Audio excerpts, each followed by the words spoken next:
shirweynaha midnimada iyo ay ka tashiga beesha afgaab gacal ee beelweynta baadicadde. munaasabadda waxaa ka soo qayb galay nabadoono, caaqiliin, odayaal dhaqan, dhalinyaro iyo haweenka beesha. ugu horreyn waxaa munaasabadda furay hadalka koowaadna qaatay injineer Cusmaan Axmed oo ka mid ah dhaqanka beesha, wuxuuna bogaadiyey kulanka. sidoo kale wuxuu mahad celiyey dhammaan dadkii ka soo qayb galay shirweynahan. shirkan maanta iyo kulankan waa mid walaalaha beelweynta afgaab gacal in waxyaabo kala furo ama u keeno tafaraaruq u keeno haddii hadda ka hor ay jireen la tirtiro, hadda kadibna ina dhicin in wax la yiraahdo khilaaf ay sii socdaano, wax la yiraahdo khilaaf lagu baabi'iyo si ilaahay dartiis laysu weydiiyo, si ilaahay dartiisa laysugu sheego.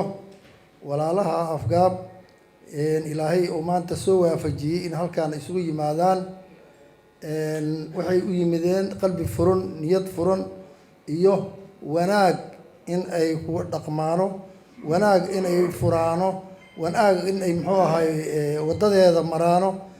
inta kale oo muxuu ahay ilaahay uu khalqay oo magacaas afgaaba inay wanaagooda ka shaqeeyaano.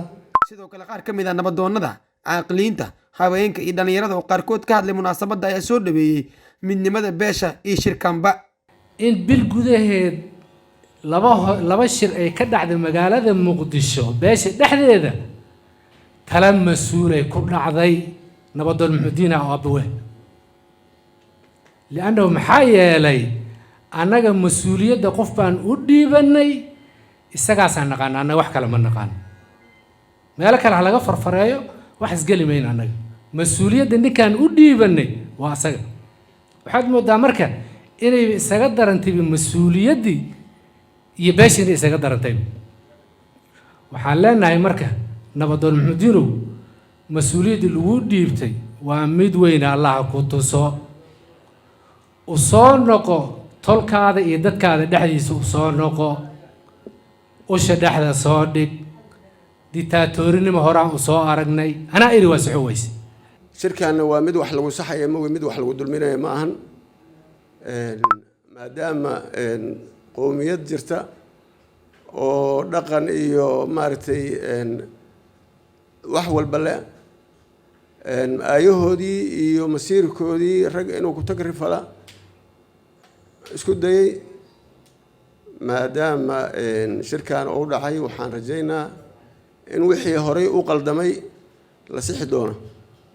ninka dee dhibaatada tolka halahan rafaad u geysanayo oo halahan ummadda oo familigiisa iyo adeeradiisa dhibaatadaas u gaarsiinayo mansabkan shalay ilaahay bixiyey, 2 teeram ku fadhisay. maantana hadduu ilaahay ku calfo imaane, haddii dhibaatada ciidan u geysatay 10 sano kursigaas ku fadhisay, wax u qabatay ma jiraan. deegaanka baraka ugu yar xataa ma qabanin, deegaanka warkiisa iska daa. kursigaas 10 sano adaa ku shaqaystay, tol afgaab la dhahayana looguma shaqaynin, danaha shakhsiga ku qabatay. walaalo waxaan ku leeyahay kursigaas hortiis waa nooleed, gadaashiis nolol jirto. kursigaas intuu ilaahay calaf kaaga qoray waa qaadatay. haddii oo sharaf ee jirto tolkan intaan oo kugu filan tahay, walaalo ka hor wareeg. haddaadan ka hor wareegaynin adoo intaan ka sharaf daran oo sharafna lagu heen, xurmana lagu heen, anaga hor wareegay taas ugu baxaa. haddaysan midnimo jirin uma malaynayo inay jirayso tolnimo. annaga haddaan nahnay dhalinyarta waxaan soo dhaweynaynaa midnimada ama cid walba oo ka shaqeynaysa midnimada, waana la shaqeynaynaa. 10 sano ku dhowaad waxaan ka cabanaynaa haddaan nahnay annaga dhalinyarta beesha afgaab matalaad xumo.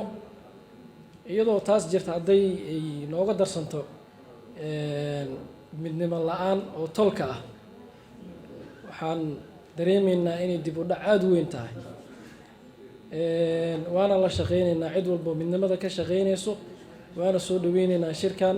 awooyaashayna iyo aabayaashayna baa dhaqamihii ku dhaqmi jiraan baa ku dhaqmaynaa. si qaasa dadku dhahaya dhaqan guud ayaa gooni ka keenayna.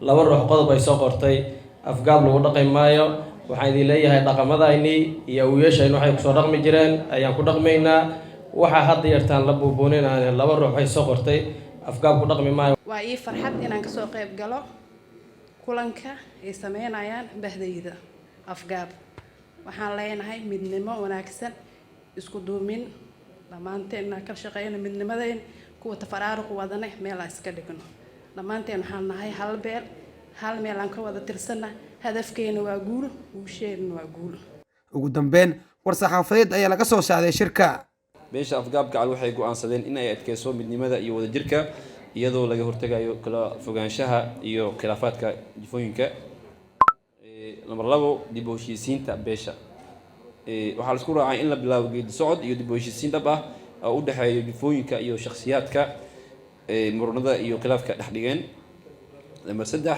diidmada xeer aan wada tashi lagu sameyn beesha afgaab gacal si cad waxay si cad u diiday xeer kasta oo aan ku saleysnayn diinta islaamka eedeynta iyo nabadoonka xamar waxyaabaha ku eedeynayna waxaa ka mid ah ku-milmidda siyaasadda iyo dana gaar ah oo nabadoonka beesha ay fadhigiisu yahay xamar wuxuu dhex galay arrimo siyaasadeed oo aan waafaqsaneyn doorkiisa nabadeen iyo isu dheelitir beeleed lambar 2 inuu ka qayb qaatay abaabulo iyo go'aamo siyaasadeed oo dhaawacayo midnimada beesha lambar 3 in xilkiisa dhaqameed uu adeegsaday saameyn siyaasadeed taas oo keentay kalsooni beelid iyo kala fogaansho lambar 4 kala qaybinta beesha waxaa lagu eedeeyay inuu door ku lahaa kala qaybinta jifooyinka isagoo si gaar ah u taageeray koox iyo arrimo siyaasadeed oo la dib u doorasho ka shaqeynayo lambar 5 wuxuu si guud ah u sheegtay awoodda guud ee nabadoonka beled iyo baadiye isagoo doorkiisa ku ekaay labada ex control ee balcad iyo afgooye gunaanadka shirka wuxuu ahay beesha afgaab gacal waxay si guud u soo jeedinayaan in si degdeg ah loo soo duubo nabadoonka guud si looga baxo tafraaruqa iyo dhibaatada ka jirto beesha dhexdeeda cabdinaasir abduqaadir saalax TV-ga Shabeelle Muqdisho